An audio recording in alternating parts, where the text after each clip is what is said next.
하나님의 말씀은 이사야 55장 6절에서 11절에 있는 말씀입니다. 구약 성경 1036장입니다. 너희는 여호와를 만날 만한 때에 찾으라. 가까이 계실 때에 그를 부르라. 악인은 그의 길을, 불의한 자는 그의 생각을 버리고 여호와께로 돌아오라. 그리하면 그가 긍휼히 여기시리라. 우리 하나님께로 돌아오라. 그가 너그럽게 용서하시리라. 이는 내 생각이 너희의 생각과 다르며 내 길은 너희의 길과 다름이니라. 여호와의 말씀이니라. 이는 하늘이 땅보다 높음 같이 내 길은 너희의 길보다 높으며 내 생각은 너희의 생각보다 높음이니라. 이는 비와 눈이 하늘로부터 내려서 그리로 되돌아가지 아니하고 땅을 적셔서 소출이 나게 하며 싹이 나게 하여 파종하는 자에게는 종자를 주며 먹는 자에게는 양식을 줌과 같이 내 입에서 나가는 말도 이와 같이 헛되이 내게로 되돌아오지 아니하고 나의 기뻐하는 뜻을 이루며 내가 보낸 일에 형통함이니라. 아멘. 네, 오늘은 하나님의 생각과 길이라는 주제로 같이 말씀을 나누도록 하겠습니다. 저는 이제 인터넷 커뮤니티에 있는 글들을 자주 보고는 합니다. 제가 보는 이유는 그겁니다. 제가 세상적인 친구가 없습니다. 제 고향도 전주고 또 이곳은 이제 제가 학교를 다니기 위해서 수도권으로 올라왔고 또 사역하는 것 외에는 친구가 없습니다. 그래서 제 또래 아저씨들의 생각을 좀 알고자, 그리고 저보다 연배가 높으신 또 선배 형님들의 생각을 좀 알고자 그런 아저씨 커뮤니티를 제가 종종 활용은 하곤 합니다. 근데 거기에서 50대 후반의 한 아저씨가 이러한 고민의 글을 올렸습니다. 내 아들이 아무 연락 없이 외박을 한다는 글이었습니다. 사람들의 리플이 굉장히 많이 담겼습니다. 아니, 그놈을 그냥 뒀다는 말인가요? 때려 눕혔어야죠. 아니면 달래기라도 했어야죠. 많은 글들이 있습니다. 그런데 이미 그 아저씨는 이미 두들겨 패고 나서도 이미 자식 앞에서도 못난 자식을 가리킨 애비 잘못이라면서 자신의 뺨을 수도 없이 때린, 그러니까 모든 것이 해탈한 그 경지 이후의 내용이었던 것 같습니다. 그 글을 보면서 저도 이제 자식을 아직 어리지만 키우는 입장에서 얼마나 고민이 되고 힘들고 괴로울까. 우리 여기 계신 성도님들 보니까 이미 해탈한 경지는 다 이루신 것 같습니다. 그토록 참 자식을 키우는 게 어렵고 또 힘든 것이다 라는 생각이 들었습니다. 그래서 저도 어릴 적 저의 모습을 생각해 보았습니다. 우리 흔히 이제 중2, 중2병 이렇게 해서 질풍노도의 시기 이렇게 함께 용어로 불리면서 그러한 시절들이 우리 자녀들에게도 있었고 또 더 나아가 우리 성도님들도 그런 과도기적인 시기를 보냈었습니다. 그러니까 몸은 컸는데 마음은 아직 성장하지 못한 그런 시기다라는 거죠. 마음속에는요, 불만이 항상 내재가 되어 있습니다. 반항하고 싶고 일탈하고 싶고 또 충동이 많은 그런 시기다라는 것. 순하디 순한 양 같은 저도 일탈을 했었습니다. 네, 맞습니다. 네, 제가 얼굴은 순하게는 안 생겼는데 제가 굉장히 순한 양 같은 타입이었습니다. 괜히 저희 어머니의 말씀도 조금 반항도 해보고 싶었고 또 무언가 하면 자꾸 삐뚤어지고 싶은 그런 마음들도 있었습니다. 그러니까 여러분들도 그러셨을 거예요. 그 학생의 시기에 왠지 부모님의 속을 많이 썩였을 것 같은 분들이 꽤 계실 것 같습니다. 죄송해요. 교회에서 쓰는 용어는 아닙니다. 관상이 과학이다라는 말이 있습니다. 네. 얼굴을 보면요, 그분의 그런 대략적인 성품과 또 삶의 모습을 알 수 있다는 것. 교회에서 이런 말 쓰면 죄송합니다. 아무튼 웃으시라고 한번 말씀드린 거고요. 그러니까 우리가 그 어릴 적에 부모님의 말씀을 불순종하지 않고 듣지 않고 또 속썩였었던 그 정확한 이유는 무엇일까요? 생각해보면 이유는 딱히 없었습니다. 그냥 반항하고 싶었던 것 뿐이었습니다. 그런데 부모님은 어떠셨어요? 우리가 잘 되기를 바라는 마음이었습니다. 우리가 바르게 성장하고 사회의 한 일원으로서 올바로 살아가기를 그러는 바라는 마음들이었을 거다라는 거죠. 누구나 그 시기를 거쳐보았고 지금 생각하면 참 철없었던 시기였다라고 생각할 것입니다. 그런데 성경의 말씀을 보다 보니까 하나님의 말씀을 듣는 자가 복이 있다고 했습니다. 말씀이 내 인격을 지배하고 삶이 나를 지배하고 내 생활을 지배해야만 하나님의 그 축복이 우리 안에 크다는 사실을 인지해야만 그런 하나님의 은혜가 우리에게 임할 것이다라고 말씀하고 있는 것입니다. 그런데 이것을 우리의 영적인 삶으로 비추어 보았더니 우리 성도님들 아직도 여전히 중2병 같으시고 또 질풍노도의 시기를 갖고 가시는 성도님들이 여전히 많으시다는 사실입니다. 담임 목사님께서 우리 성도님들 잘 되라고 말씀하시면 왜 이렇게 자꾸 삐뚤어지시는지, 말씀하면 순종하지 않고 불순종의 길을 가려고 하시는지, 그래요 안 그래요?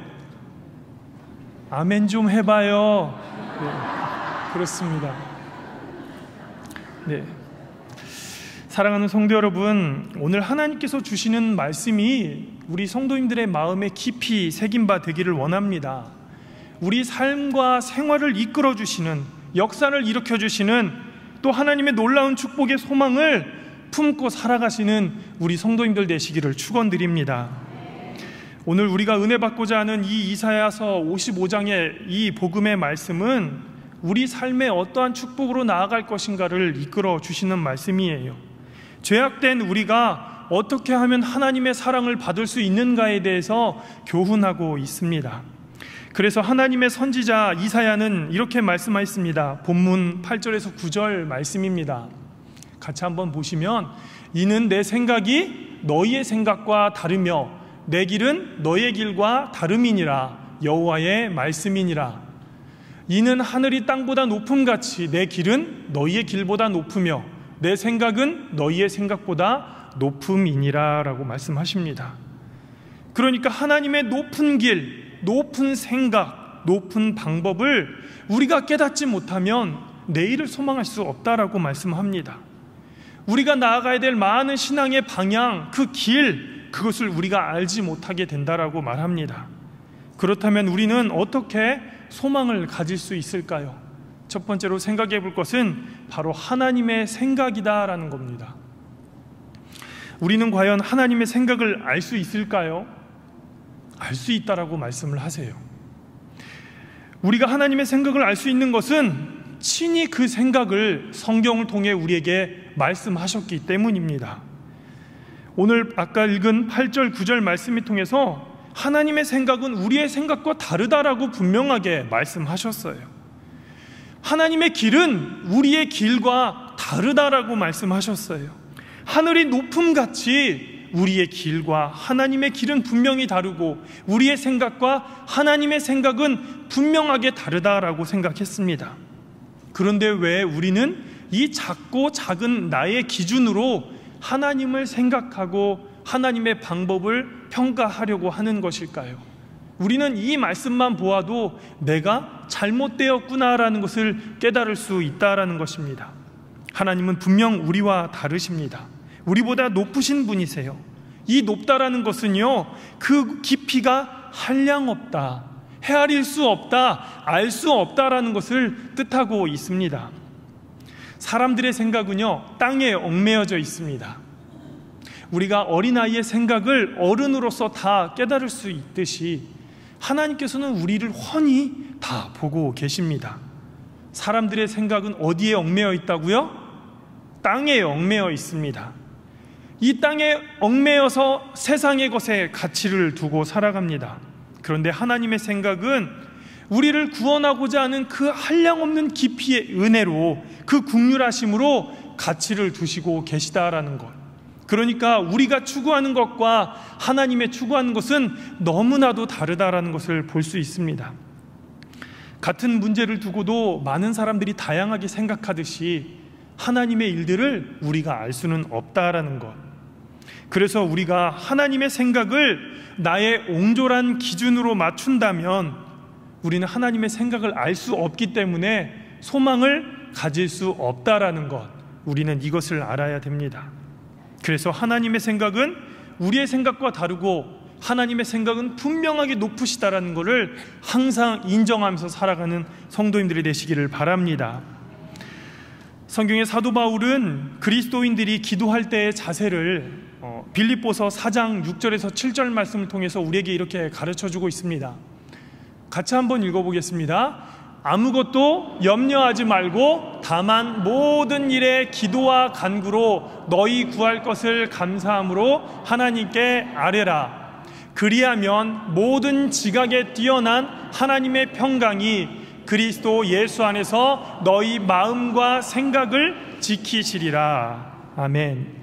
누구에게 구하라고 하셨어요? 하나님께. 그리하면 모든 지각에 뛰어나신 하나님의 평강이 우리의 마음과 생각을 지켜주신다라고 하십니다. 자, 그러면 하늘보다 높으신 하나님의 생각은 과연 우리에게 어떻게 나타나는 것일까? 하나님의 생각이 우리에게 어떻게 나타나고 있을까요? 하나님의 생각은 그 백성에게 사랑을 베푸는 일로 나타난다라고 말씀하십니다. 성경을 통해서 하나님의 사랑은 언제나 변함이 없으시다라고 말씀하세요. 변함이 없는 것이 무엇이에요? 바로 진리입니다. 결코 변하지 않는 것, 그것이 바로 진리. 그러면 이 진리의 사랑이 우리를 사랑하는 이것이 변하지 않는다라고 말씀을 하세요. 이스라엘 백성들이 바벨론 포로로 잡혀갔을 때에 그들은 말할 수 없는 고난과 어려움 속에 처했습니다. 자신들의 고통이 하나님의 내리시는 재앙과 같다라고 생각을 해서 하나님을 원망하고 좌절감에 빠져 있었습니다. 그런데 하나님의 사랑이 그들의 마음과는 달랐음을 우리는 볼 수 있습니다. 예레미야 29장 11절을 통해서 이렇게 말씀하십니다. 나 여호와의 말씀이니라. 너희를 향한 나의 생각을 내가 아나니 평안이요 재앙이 아니니라. 너희에게 미래와 희망을 주는 것이니라. 이스라엘 백성들은 자신들에게 처한 그 고난과 그 괴로움이 하나님의 재앙이다라고 생각을 했습니다. 그런데 하나님의 생각은 우리와 분명하게 달랐어요. 맨 마지막 줄 너희에게 같이 한번 읽어보겠습니다. 시작. 너희에게 미래와 희망을 주는 것이니라. 아멘. 우리는 어떠한 어려움이 찾아올 때 그 일들이 우리가 겪어야 할 재앙이다라고 여기기가 쉽습니다. 그래서 우리는 의기소침해집니다. 우리 앞에 닥친 문제 앞에서 당황하게 됩니다. 심지어는 낙심해서 삶의 의욕마저 잃어버리게 될 때가 많다라는 겁니다. 그런데 이렇게 슬프고 괴로운 일들을 누가 재앙이 아니라고 생각할 수 있겠어요? 그런데 하나님은 말씀하세요. 사랑하는 내 아들 딸들아, 그것은 재앙이 아니다. 너희가 지금은 어려움을 당하고 있지만 그 당하는 어려움으로 인해서 낙심하지 말라라고 말씀하십니다. 중요한 것은 그것이 하나님의 뜻이 아니다라는 것. 우리 성도님들 지금 어려움들 겪고 계십니다. 건강의 어려움도, 물질의 어려움도, 자녀들의 속썩이는 문제들도, 신앙의 문제까지. 그런데 이것은 하나님의 뜻이 아니다라고 말씀하고 있어요. 하나님의 뜻은 어려움 자체에 있는 것이 아니라 그 어려움을 통해서 우리에게 평안함을 더하여 주시고 장래에 소망이 있게 하려 함이다라고 말씀하십니다. 그래서 여러분들이 지금 겪는 그 어려움들에 좌절하지 마십시오. 하나님이 여러분들을 더 크게 쓰시고자 이 시간 연단하고 훈련시키심을 믿으시기를 바랍니다. 그래서 하나님의 때가 되면 반드시 그 어려움은 물러가게 될 것입니다. 하나님의 뜻이 우리에게 분명하게 있기 때문에 그 어려움으로 평안함으로 바꿔주실 줄 믿습니다. 그 괴로움이 우리 가운데 소망으로 바꿔주실 줄 믿습니다. 히브리서 12장 7절에서 8절 또 11절에 하나님이 내리시는 사랑의 징계에 대해서 이렇게 말씀하십니다. 너희가 참음은 징계를 받기 위함이라. 하나님이 아들과 같이 너희를 대우하시나니 너 어찌 아버지가 징계하지 않는 아들이 있으리요. 징계는 다 받는 것이거늘 너희에게 없으면 사생자요 친아들이 아니니라.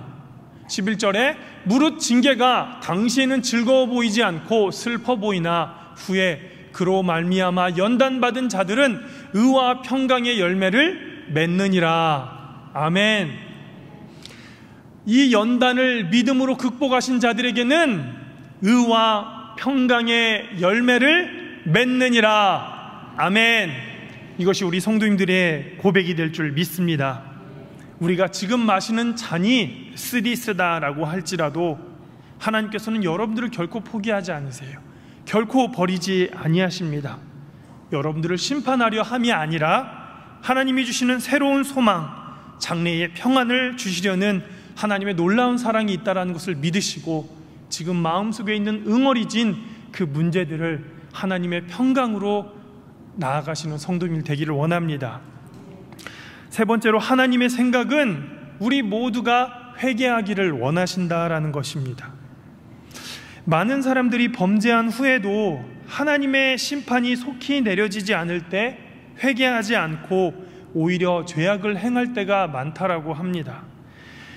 베드로후서 3장 8절에서 9절 말씀을 함께 보시면, 사랑하는 자들아, 주께는 하루가 1000년 같고 1000년이 하루 같다는 이 한 가지를 잊지 말라. 주의 약속은 어떤 이들이 더디다고 생각하는 것 같이 더딘 것이 아니요, 오직 주께서는 너희를 대하여 오래 참으사 아무도 멸망하지 아니하고 다 회개하기를 이르기를 원하시느니라 라고 말씀하십니다. 하나님은 오래 참으시는 분이세요. 우리가 하나님의 뜻대로 살아가지 못해도, 혹 하나님 앞에 범죄했다 할지라도 하나님은 징계를 내리시는 분이 아니십니다. 그런데 하나님은 죄를 용서하신 것도 아니시고 우리의 죄를 보지 못하신 것도 아니고 아무도 멸망하지 아니하고 다 회개하기를 원하신다라는 것, 이것이 바로 하나님의 사랑이고 하나님의 생각임을 우리는 알 수 있습니다. 그래서 우리가 이처럼 하나님의 생각을 알 때 어떠한 처지에 있을지라도 하나님의 축복이 우리를 붙드시고 하나님의 소망이 우리를 평안 가운데 인도하신다라고 말씀하십니다. 그래서 우리가 신앙 가운데 넘어질 때마다 다시 일어날 수 있는 거예요.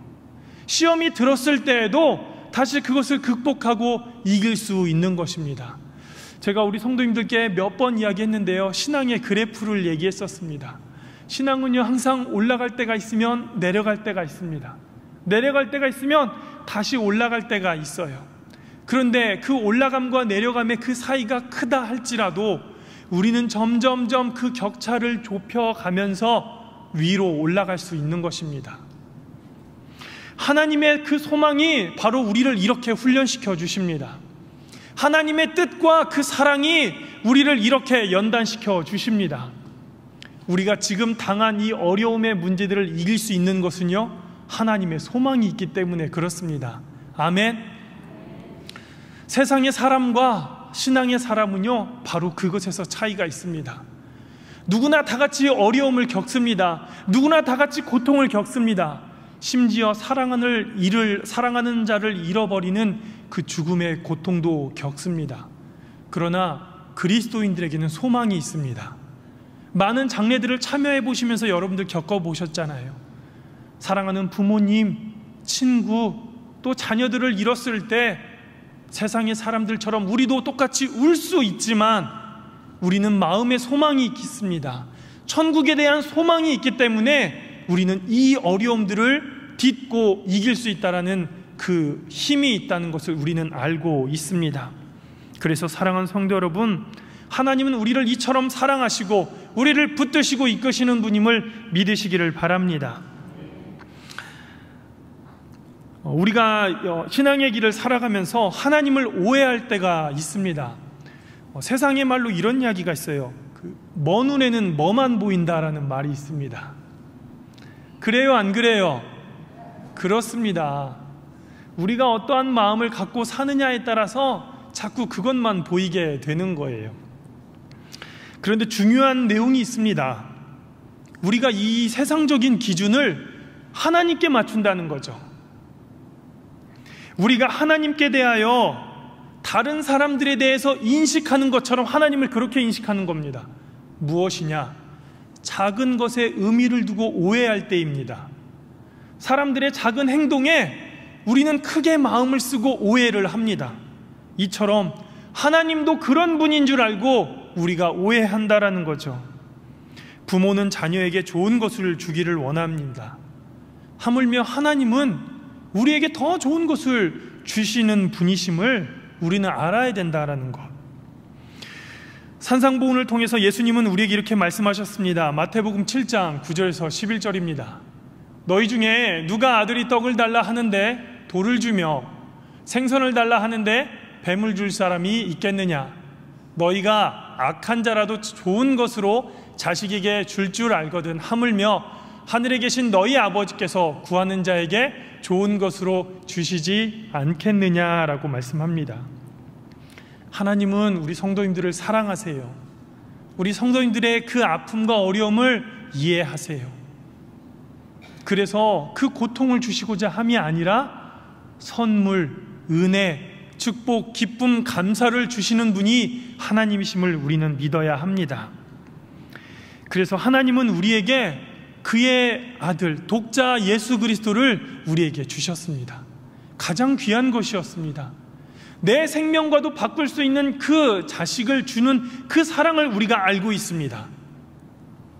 로마서 8장 32절을 통해 이렇게 말씀합니다. 자기 아들을 아끼지 아니하시고 우리 모든 사람을 위하여 내주신 이가 어찌 그 아들과 함께 모든 것을 우리에게 주시지 아니하겠느냐. 우리가 부모의 심정으로 이 마음을 접근할 때 우리는 하나님의 사랑을 이해할 수 있습니다. 아멘이시지요? 아멘입니다. 그래서 하나님은요, 여러분들에게 있는 모든 아픔과 어려움을 분명한 선하심으로 이끌어 주신다라고 말씀합니다. 그냥 주시는 게 아니라요, 풍성히 꽉꽉 눌러서 채워 흔들어 주시는 분이심을 믿으시길 바랍니다. 아멘. 이거는 이제 갑자기 제 의견 사설인데요. 제가 예전에 시장에 쌀을 사러 간 적이 있었습니다. 그때는 왜 시장에 쌀을 사러 갔나 하면서 이제 지금은 조금 후회하는데, 마트에 가면 잘 포장된 쌀이 있었음에도 불구하고 신학생 때 자취하면서 쌀을 사러 갔는데 이 조만한 용어가 생각이 나지 않네요. 네, 말씀하시는 그것에 쌀을 부어주시는데, 쌀 부어주시는 기술자분들은요, 꽉꽉 흔들어 넘치지 않도록 이렇게 날리면서 부어주시는 방법이 있으시더라고요. 제가 그것에 당했습니다. 쌀을 받아왔는데 쌀이 너무 이렇게 오래되고 말랐고 또 가득 부어지지 않았다라는 느낌이 들었습니다. 아, 세상은 나를 속이는구나. 세상은 이렇게 모두를 속이고 이윤을 치구하고자 하는구나. 그런데 하나님의 사랑은 세상과는 다르다라는 것을 알고 어떻게 해요? 흔들어 꽉꽉 채워주시는 분이시다라는 것을 우리가 알 수 있었습니다. 누가복음 6장 38절을 통해서 이렇게 말씀하셨습니다. 주라, 그리하면 너희에게 줄 것이요 곧 후이되어 누르고 흔들어 넘치도록 하여 너희에게 안겨주리라 라고 말씀하셨습니다. 하나님이 그냥 주시지 않는데요, 지금의 이 아픔과 고통을요, 하나님의 사랑으로 부어주시는데 흔들어 채워 넘치도록 부어주신다라고 말씀하십니다. 아멘? 그렇습니다. 야고보서 4장 2절에서 3절도 이렇게 말씀하십니다. 우리가 하나님의 이제 그 사랑을 받지 못하는 이유가 여기 있다라는 거죠. 우리가 욕심을 내어도 얻지 못하며 살인하며 시기하여도 능히 취하지 못함으로 다투고 싸우는도다. 자, 여기서부터 너희가부터 읽어보겠습니다. 시작. 너희가 얻지 못함은 구하지 아니하기 때문이요 구하여도 받지 못함은 정욕으로 쓰려고 잘못 구하기 때문이다 라고 말씀합니다. 우리가 하나님의 도우심, 하나님의 응답, 그 은혜를 받고자 기도할 때 우리를 위함이 아닌 하나님의 영광을 위하여 구하실 때 그 모든 은혜들이 응답으로 나타나게 될 줄 믿습니다. 아멘. 이어서 우리가 생각해 볼 것은 바로 하나님의 방법입니다. 지금까지 하나님의 생각에 대하여 알아보았는데요, 그렇다면 하나님의 생각이 우리에게 어떻게 이루어 가시는가, 하나님의 생각이 우리에게 어떻게 펼쳐지는가, 우리는 이것을 생각해 보고자 합니다.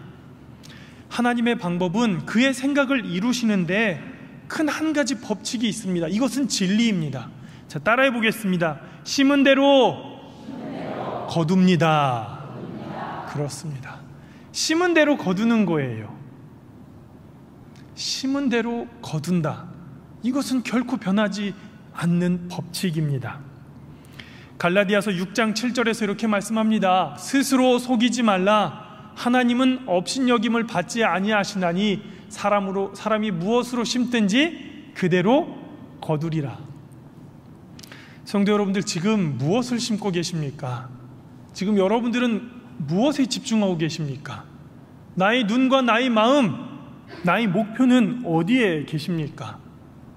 우리는 그 심은 대로 거둔다는 이 사실을 분명하게 알아야 합니다. 육적인 것을 심으면 우리는 육적인 것을 거두고, 영적인 것을 심으면 영적인 것을 거두는 겁니다. 그리스도인들은요, 그리스도의 사람이고 그리스도의 뜻을 추구하고 그리스도의 뜻대로 살아가는 사람들입니다. 우리는 바로 이러한 영적인 소망을 갖고 살아가는 사람들입니다. 우리에게 궁극적으로 구원과 천국은 모두 영적인 일일 것입니다. 그런데 이 가장 궁극적인 일에 우리는 최선을 다하고 살아가고 있는가? 그것은 또 아닐 것이다라는 것. 그래서 우리가 심어야 될 것은 무엇이냐? 우리가 최대의 관심을 두어야 될 것은 무엇이냐? 지난번 새벽에도 제가 이야기했지만, 어떻게 하면 우리가 하나님의 기쁨이 될 수 있을까? 이것이 우리의 가장 최고의 목표고 또 가장 최고의 가치가 되어야 될 거라 생각이 듭니다. 따라해 보겠습니다. 하나님의 기쁨이 되자. 그렇습니다. 어떻게 하면 하나님께 기쁨이 될 수 있을까? 하나님의 백성이면서도 이 땅에 살아가는 동안 우리는 영적인 일에 관심을 두지 아니하고 육적인 일을 위하여 살아간다면 영적인 열매는 거둘 수가 없는 것입니다. 그래서 갈라디아서 6장 8절에도 이렇게 얘기했어요. 자기의 육체를 위하여 심는 자는 육체로부터 썩어질 것을 거두고 성령을 위하여 심는 자는 성령으로부터 영생을 거두리라. 아멘. 우리의 모든 찬양, 기도, 말씀 생활, 또 우리의 모든 신앙생활 전반에 이르기까지 하나님이 원하시는, 하나님이 기뻐 받으시는 삶의 모습으로 나아가 될 줄 믿습니다. 그래서 우리는 부지런히 영적인 열매를 심고 또 그 씨를 뿌려서 그 은혜를 거두시는 성도들이 되셔야 합니다. 오늘 우리가 받는 지금의 축복은 어제 심었던 기도의 응답일 수 있습니다. 그러니까 오늘 우리가 거둔 육적인 열매든 영적인 열매든 이것이 좋고 나쁨으로 나타날 때 이것은 언제 심었다고요? 어제. 이게 중요합니다. 여러분들의 지금 신앙 상태와 내 마음의 여유로움과 그 모든 은혜들이 지금 내게 어떤 상태로 나타나셨습니까? 이것이 언제 심었다고요? 어제. 그렇습니다. 그러니까 오늘 우리는 내일을 위해서 어떻게 심어야 돼요? 잘 심어야 합니다. 어제의 씨앗이 오늘의 열매로 나타났듯이 내일의 열매는 오늘의 씨앗으로 나타납니다. 아멘. 그렇기 때문에 우리는 영적인 은혜를 오늘 잘 심으시고 또 내일 거두실 수 있는 성도들이 되시기를 축원드립니다. 그래서 하나님의 방법은 우리의 믿음대로, 우리가 믿고 실천한 대로, 심은 대로 그분의 일을 성취하시는 분임을 우리는 믿어야 합니다. 예수님은 병을 고치러 온 모든 사람들에게 이렇게 말씀하셨어요. 내 믿음대로 될지어다. 아멘. 우리 성도님들의 믿음대로 될 줄 믿습니다. 하나님의 말씀은 바로 이처럼 믿는 자에게, 믿고 심고 실천하는 자에게 반드시 이루어 주신다라고 말씀하셨어요. 그대로 성취될 줄 믿습니다. 오늘 우리가 읽은 본문의 11절 말씀을 같이 한번 보시면, 같이 한번 읽어보겠습니다. 시작. 내 입에서 나가는 말도 이와 같이 헛되이 내게로 돌아오지 아니하고 나의 기뻐하는 뜻을 이루며 내가 보낸 일에 형통함이니라. 내가 보낸 일, 이것이 무슨 의미일까요? 하나님의 말씀을 믿고 하나님의 말씀을 의뢰하는 사람들에게 그 말씀을 명령하여 보내시는 것입니다. 그러니까 하나님께서는 오늘 이 성경을 통해서 보고 듣고 깨닫는 성도들에게 이것을 행하라라고 명령하게 되시는 줄 믿습니다. 우리는 그때서야 비로소 이 축복이 우리 가운데 이루어지는 것을 알 수 있다라는 것. 하나님의 기적도 우리가 이것을 깨닫고 나아갈 때 우리에게 이 기적이 이루어지는 것을 믿는 것처럼, 그래서 우리 마음속에 하나님의 이 언약에 대한 믿음이 말씀을 통하여 생기고 또 그 믿음대로 간구하며 실천하며 살아가는 우리 성도들에게 그 은혜가 나타나게 될 줄 믿습니다. 하나님의 만나의 은혜, 그 반석에서 샘물이 터지는 은혜, 모든 그 홍해가 막혔던 것이 하나님의 은혜로 뚫어지는 은혜, 그것이 바로 우리 성도님들에게 고백되어질 줄 믿습니다. 그래서 지금까지 나를 얽매여 있었던, 나를 붙잡았었던, 내 발목을 붙잡았던 그 세상의 문제들 앞에 우리는 더 이상 좌절하지 않고 하나님의 뜻을 알기에 기도하며 승리하게 될 줄 믿습니다. 우리가 마지막으로 하나님의 뜻을 이루시는 그 하나님의 방법을 우리가 한 번 더 보면 로마서 8장 28절의 말씀을 한번 보겠습니다. 우리가 알거니와, 우리가 아는 것입니다. 하나님을 사랑하는 자 곧 그의 뜻대로 부르심을 입은 자들에게는 모든 것이 합력하여 선을 이루느니라. 하나님의 선, 하나님의 뜻, 하나님의 방법, 그 은혜들이 우리에게 이루어지게 될 줄 믿습니다. 모든 것, 우리가 인생을 살아가면서 당하는 모든 시련과 질고와 실패와 그 불행과 질병들이 모두 함께 포함되어 있다는 것을 말합니다. 우리 인생에는요, 아픔이 없었으면 좋겠습니다. 가난이라는 것이 없었으면 좋겠어요. 시련이라는 것이 없었으면 좋겠습니다. 이 모든 것이요, 우리에게 달갑지 않은 존재들입니다. 그리고 이 어려움들이 우리에게 제발 더 이상 일어나지 않았으면 좋겠습니다. 그런데 우리가 세상을 살아가노라라고 하면 어김없이 찾아오는 것들입니다. 그런데 하나님의 말씀에서 찾아볼 수 있는 놀라운 한 가지의 사실은, 이 같은 일이 우리의 생애에 찾아온다 할지라도 선을 이루시는 하나님의 방법이 우리 가운데 사용될 것이기에 우리는 이러한 시련과 아픔을 반드시 딛고 일어나게 될 줄 믿습니다. 우리는 이러한 어려움 가운데 두려워하지 않고 승리하게 되는 성도들이 될 것입니다. 결론의 말씀입니다. 사랑하는 성도 여러분, 하나님의 구원과 그 천국의 소망이 우리에게 있다라고 할지라도 누구나 어려움은 찾아옵니다.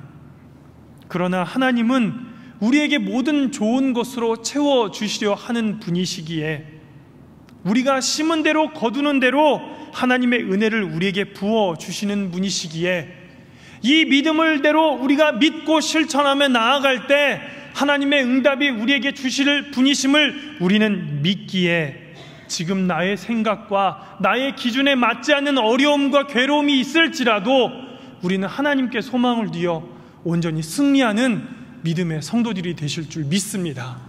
이러한 말씀의 은혜와 능력이 성도인들의 심령에 결코 잊혀지지 않을 진리가 되어서 늘 주님과 승리하는 믿음의 성도들이 되시기를 주의 이름으로 축원드립니다.